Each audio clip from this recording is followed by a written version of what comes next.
বিসমিল্লাহির রহমানির রহিম। আসসালামু আলাইকুম ওয়া রাহমাতুল্লাহ। একটা ভয়ঙ্কর সত্য বলি, আপনি যাদের বিশ্বাস করেন তাদের মধ্যে কেউ কেউ আপনার সবচেয়ে বড় সর্বনাশ করতে পারে। বিশ্বাস হচ্ছে না? তাহলে বলুন, আপনার জীবনের সবচেয়ে গোপন সত্যটা কি আপনি সবার সামনে বলতে পারবেন? নিশ্চয় না। কিন্তু অনেকেই বুঝতে পারেন না, কিছু সত্য কখনো প্রকাশ করা যায় না, না বন্ধুদের কাছে, না পরিবারের কাছে, না প্রিয়জনের কাছে। কারণ যে মানুষটি আপনাকে নির্দোষ ভাবছে, হয়তো সেই একদিন আপনার গোপন তথ্যকে অস্ত্র বানিয়ে আপনার বিরুদ্ধে ব্যবহার করবে। প্রিয় দর্শক, আজকের ভিডিওতে আমি বলবো সেই 7টি ভয়ঙ্কর তথ্য, যা আপনি যদি অন্যদের জানিয়ে দেন তাহলে হয়তো একদিন নিজের জীবন নিয়ে আফসোস করতে হবে। এটা শুধু একটা ইসলামিক পরামর্শ নয়, এটা বুদ্ধিমানের নিয়ম। এই ভিডিওর প্রতিটি বাক্য আপনার জন্য হতে পারে জীবন বদলে দেওয়ার শিক্ষার মতো। আর এই 7 নাম্বার পয়েন্টে জানলে আপনি সত্যিই শিওরে উঠবেন। প্রিয় দর্শক, তাহলে আপনি নিশ্চিত যে আপনার কোনো গোপন তথ্য আজ পর্যন্ত ভুল মানুষের কাছে যায়নি, নাকি আপনি নিজের সর্বনাশ নিজেই ডেকে এনেছেন? চলুন শুরু করা যাক। একটা কথা মনে রাখবেন, কিছু জিনিস কখনো বলা যায় না, কারণ আপনার শত্রুদের দরজায় আপনার বিশ্বাসযোগ্য মানুষগুলো দাঁড়িয়ে থাকতে পারে। প্রিয় দর্শক, আপনার কি মনে আছে সেই দিনটার কথা, যখন আপনি আপনার ব্যক্তিগত কোনো বিষয় অন্য কারো সঙ্গে শেয়ার করেছিলেন আর পরবর্তী সময়ে দেখলেন সেটা সবাই জেনে গিয়েছে? এটা খুব স্বাভাবিক, কারণ মানুষের একটা স্বভাব আছে, তারা গোপন কিছু জানলে সেটা আরেকজনকে বলতে চায়। আর সবচেয়ে ভয়ানক ব্যাপার কি জানেন?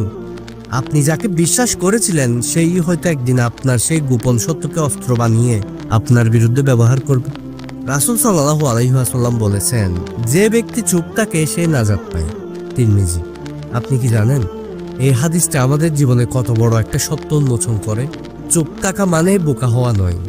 বুদ্ধিমান মানুষেরা জানে কোন কথা কখন কোথায় কার সামনে বলা উচিত, কারণ কিছু গোপন তথ্য প্রকাশ করা বিপজ্জনক। প্রিয় দর্শক, কারণ মানুষ সবসময় আপনার ভালো চায় না। অনেকেই সামনে হয়তো আপনাকে শুভকামনা দিবে, কিন্তু মনে মনে চাইবে আপনি ব্যর্থ হন। এটাই বাস্তবতা। আর সবচেয়ে বড় কথা, শয়তান চায় মানুষ ধ্বংস হোক, তাই সেই মানুষের মধ্যে সন্দেহ, লোভ এবং হিংসা ঢুকিয়ে দেয়। আপনি হয়তো কারো সঙ্গে নিজের ভবিষ্যতের পরিকল্পনা শেয়ার করলেন, কিন্তু সে মনে মনে চাইলেও আপনি ব্যর্থ হন, আর আপনি জানতেও পারবেন না। প্রিয় দর্শক, তাহলে কোন কোন তথ্য গোপন রাখা উচিত? বিশেষ করে সেই তথ্যগুলো যা যদি ভুল মানুষের হাতে পড়ে তাহলে তা আপনার ক্ষতির কারণ হয়ে যাবে। চলুন জানা যাক সেই 7টি ভয়ঙ্কর তথ্য, যা চালাক ও স্মার্ট মানুষরা কখনোই প্রকাশ করে না।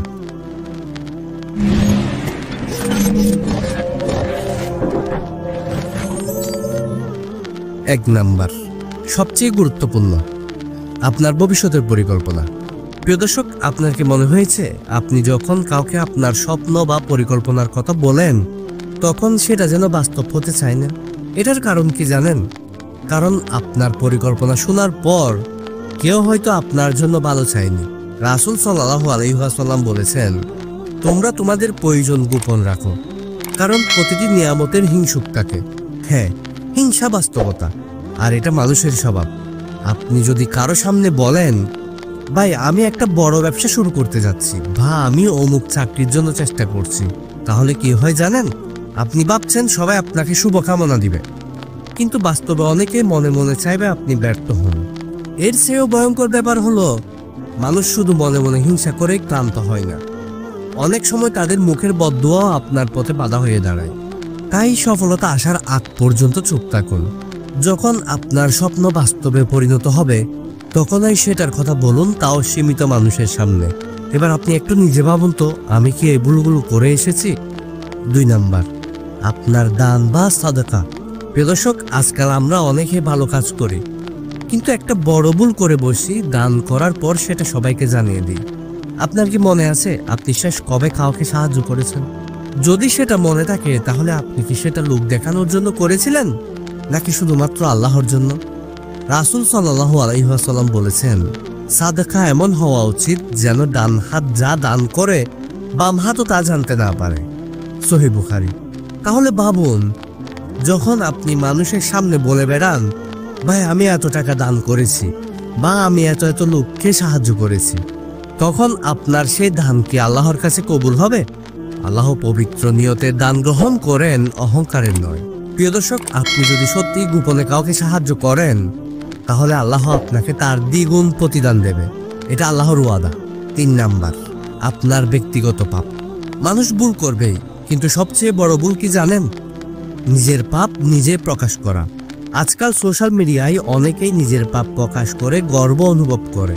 কেউ বলে ভাই আমি অমুক গুনাহ করেছি, আবার কেউ বলে আমি এই হারাম কাজ করেছি। কিন্তু তারা কি জানে এটা আল্লাহর কাছে কত বড় অপরাধ? রাসূল সাল্লাল্লাহু আলাইহি ওয়াসাল্লাম বলেছেন, যে ব্যক্তি রাতের আধারে পাপ করে আর সকালে এসে নিজেই তা প্রকাশ করে, সে মহান আল্লাহর রহমত থেকে বঞ্চিত হয়। সহিহ বুখারী। অর্থাৎ যদি আল্লাহ আপনার পাপ গোপন রাখেন, তাহলে আপনি কেন সেটা প্রকাশ করবেন? আপনার ভুল হয়েছে, তাহলে চুপচাপ আল্লাহর কাছে তওবা করুন, মানুষের কাছে নয়। স্মার্ট মানুষ নিজের ভুল স্বীকার করে শুধরে নেয়, কিন্তু বোকা মানুষরা সেটাকে গর্বের বিষয় বানিয়ে ফেলে। 4 নাম্বার, আপনার পারিবারিক সমস্যা। প্রিয় দর্শক, আজকাল একটা সাধারণ প্রবণতা দেখা যায়। এটা ধরতে গেলে একটা ট্রেন্ডের মতো ফলো করে সবাই। কেউ ব্যক্তিগত জীবনে ছোটখাটো সমস্যা হলেও তা সোশ্যাল মিডিয়ায় শেয়ার করে দেয়। কেউ স্বামী স্ত্রীর ঝগড়ার বিষয়ে ফেসবুকে লেখালেখি করে। কেউ বা বাবা মার সাথে অসন্তুষ্ট হয়ে তাদের সম্পর্কে খারাপ বলে। কিন্তু এটাকে আপনি কখনো ভেবে দেখেছেন, যখন আপনি আপনার পরিবার সম্পর্কে নেতিবাচক কিছু বলেন, তখন মানুষ কি আসলে আপনার জন্য সহানুভূতি প্রকাশ করে? না, বরং তারা সেটা উপভোগ করে, আড়ালে হাসে এবং আপনার দুর্বলতাকে কাজে লাগাতে চায়। রাসূল সাল্লাল্লাহু আলাইহি ওয়াসাল্লাম বলেছেন, তোমাদের মধ্যে সবচেয়ে ভালো মানুষ সে যে তার পরিবারকে সর্বোত্তম আচরণ করে। তিরমিজি। তাহলে ভাবুন, যদি আপনি নিজে আপনার পরিবারের দোষ ত্রুটি সবাইকে বলেন, তাহলে বাইরের মানুষ আপনার পরিবারকে কেমন ভাবে দেখবে? স্মার্ট মানুষটা কখনোই তার ব্যক্তিগত জীবনকে লোক সমাজে তুলে ধরে না। পারিবারিক সমস্যার সমাধান পরিবারের মধ্যেই করতে হয়, বাইরের মানুষের সামনে নয়। 5 নাম্বার, আপনার আর্থিক অবস্থা। প্রিয় দর্শক, আপনি কি লক্ষ্য করেছেন অনেকেই নিজের ইনকাম নিয়ে অহংকার করে? কেউ বলে ভাই আমি এত টাকা ইনকাম করেছি, আবার কেউ বলে আমার ব্যাংক ব্যালেন্স এত। কিন্তু এটাকে আপনি জানেন, এই অহংকারও একদিন আপনাকে ধ্বংস করতে পারে। রাসূল সাল্লাল্লাহু আলাইহি ওয়াসাল্লাম বলেছেন, আল্লাহ সেই ব্যক্তিকে পছন্দ করেন না যে অহংকার করে এবং তার সম্পদ নিয়ে গর্ব করে। তিরমিজি। প্রিয় দর্শক, আপনার টাকা বেশি থাকলে মানুষ আপনাকে হিংসা করবেই। আপনার টাকা কম থাকলে মানুষ আপনাকে তুচ্ছ ভাববে। সফলতা আসুক বা ব্যর্থতা আসুক, নিজের আর্থিক অবস্থা কাউকে জানাবেন না। স্মার্ট মানুষরাও তাও করে, তার অর্থের হিসাব গোপন রাখে, আর বোকা মানুষ সেটা সবাইকে বলে বেড়ায়। 6 নাম্বার, আপনার ভালো কাজের পরিকল্পনা। আপনার কি কখনো মনে হয়েছে কিছু ভালো কাজ করার আগে যখন কাউকে বলেন, তখন যেন সেটাতে বাধা আসে? হ্যাঁ, কারণ সবকিছু বলার দরকার নেই। হাদিসে বলা হয়েছে, যখন তোমরা কোনো ভালো কাজের নিয়ত করো তা গোপন রাখো, যেন শয়তান তোমার পথে বাধা সৃষ্টি করতে না পারে। প্রিয় দর্শক, আপনার যদি মনে হয় আপনি কোরআন পড়া শুরু করবেন, আপনার যদি মনে হয় আপনি নামাজে আরো মনোযোগী হবেন, আপনার যদি মনে হয় আপনি কোনো ভালো উদ্যোগ শুরু করবেন, তাহলে সেটা আগে সম্পন্ন করুন, তারপর বলুন। অনেকে বিশ্বাস করেন না, কিন্তু বাস্তবতা হলো, যখন আপনি কারো কাছে কিছু বলেন আমি অমুক কাজ করতে চাই, তখন হয়তো সে মুখে কিছু বলবে না, কিন্তু মনে মনে ভাববে দেখি পারিস কিনা। এবং এই নেতিবাচক শক্তি আপনার সাফল্যের পথে বাধা হয়ে দাঁড়াতে পারে। তাই সফলতা আসার আগে চুপ থাকুন, শুধু কাজ করে যান। 7 নাম্বার, সবচেয়ে গুরুত্বপূর্ণ, আপনার দুর্বলতা। আজকাল আমরা অনেকেই নিজেদের ভয়, হতাশা বা অভ্যন্তরীণ দুর্বলতা প্রকাশ করতে ভালোবাসি, ঠিক যেমনটা আমরা প্রতিনিয়ত করে আসি। যখন আমাদেরকে কেউ বলে ভাই কেমন আছিস, আমরা সাধারণত বলি আমি মুঠেও ভালো না, আজকাল আমার খুব খারাপ লাগছে, আমার জীবন খুব কঠিন হয়ে গেছে। কিন্তু এই ধরনের কথাগুলো শেয়ার করা কি সত্যি আপনাকে সাহায্য করে? অথবা এটা কি সত্যি অন্যদের মনে আপনার প্রতি সহানুভূতি সৃষ্টি করে? না, বরং এটা আপনার দুর্বলতাকে উন্মুক্ত করে, এবং কেউ যদি আপনার দুর্বলতা জানে, তা তখন আপনার বিরুদ্ধে ব্যবহার করতে পারে। শুনুন, ইসলাম আমাদের শিক্ষা দেয়, তোমার দুর্বলতা কাউকে শেয়ার করো না, কারণ শয়তান সেগুলো তোমার ক্ষতির জন্য কাজে লাগাতে পারে। চালাক ও শক্তিশালী মানুষ কখনো তার দুর্বলতা প্রকাশ করে না। যতই কষ্টে থাকুন না কেন, আপনি আপনার ভেতরের যন্ত্রণা শুধু আল্লাহর কাছে প্রকাশ করবেন, অন্যদের সামনে নয়। রাসূল সাল্লাল্লাহু আলাইহি ওয়াসাল্লাম যখন কোনো সমস্যা বা কষ্টে পড়তেন, তখন তিনি তা কখনো প্রকাশ করতেন না, তিনি তার যন্ত্রণা বিশ্বস্ত বন্ধুদের সাথে গোপনে শেয়ার করতেন, আর বাকি সকলের কাছে তিনি শক্তিশালী ও সাহসী প্রতীক ছিলেন। তাহলে আপনি কি নিজে আজকাল আপনার দুর্বলতা অন্যদের কাছে প্রকাশ করছেন? জানুন, এটা আপনাকে কখনো শক্তিশালী করে তুলবে না, বরং আপনি যখন নিজের দুর্বলতাগুলো গোপন রাখবেন তখন আপনার আত্মবিশ্বাস ও শক্তি বৃদ্ধি পাবে। প্রিয় দর্শক, ইসলাম আমাদের অনেক মূল্যবান শিক্ষা দিয়েছে যা আমাদের দৈনন্দিন জীবনে সহায়ক হতে পারে।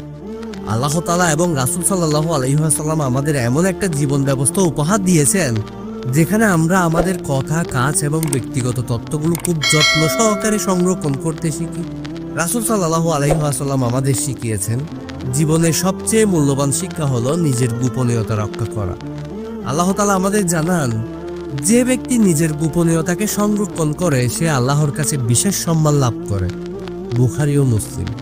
প্রিয় দর্শক, আপনি কি জানেন ইসলামে গোপনীয়তার গুরুত্ব কত বেশি? বিশ্বাস রাখুন, যত বেশি আপনার গোপনীয়তা থাকবে তত বেশি আপনি শান্তি ও নিরাপত্তা পাবেন। ইসলাম আমাদের শিখিয়েছে সবকিছু সবার কাছে প্রকাশ না করাই হলো সবচেয়ে নিরাপদ পন্থা। আপনি কি জানেন আপনার ব্যক্তিগত তথ্যগুলো গোপন রাখার উপকারিতা কি? চালাক ও বুদ্ধিমান মানুষ জানে নিজের গোপন তথ্য অন্যদের সাথে শেয়ার করা তাদের শক্তির বিপরীতে দুর্বলতা সৃষ্টি করতে পারে। প্রিয় দর্শক, গোপন রাখুন আপনার পরবর্তী পরিকল্পনা, আপনার পারিবারিক অবস্থা, আপনার দান ও সাদকা এবং অবশ্যই আপনার দুর্বলতা। এগুলো আল্লাহর প্রতি আপনার সম্পর্কের গভীরতা বাড়াবে এবং আপনাকে আরো শক্তিশালী করে তুলবে। অর্থাৎ গোপন রাখা এবং ধৈর্য ধারণ করা আমাদের আত্মবিশ্বাসকে দৃঢ় করবে। প্রিয় দর্শক, এখন আপনার কাছে কি এই বিষয়ে নতুন কোনো শিক্ষা এসেছে? আপনি কি এখন আপনার গোপন তথ্য সংরক্ষণে আরো সচেতন হবেন? জানাবেন আমাদের কমেন্টে, যাতে আমরা একসাথে ইসলামের জীবনধারা অনুসরণ করতে পারি। আপনার যদি আর কোনো প্রশ্ন থাকে আমাদেরকে কমেন্টে জানাবেন, ইনশাআল্লাহ আমরা উত্তর দেওয়ার চেষ্টা করব। এবং যদি এই ভিডিওটি আপনার কাছে উপকারী মনে হয় তাহলে আমাদের চ্যানেলটি সাবস্ক্রাইব করতে ভুলবেন না। আর ভিডিওটি যদি আপনার ভালো লাগে অবশ্যই আপনার প্রিয়জনদের সাথে শেয়ার করে দিবেন বেশি বেশি করে, এবং একটি লাইক দিয়ে দিবেন।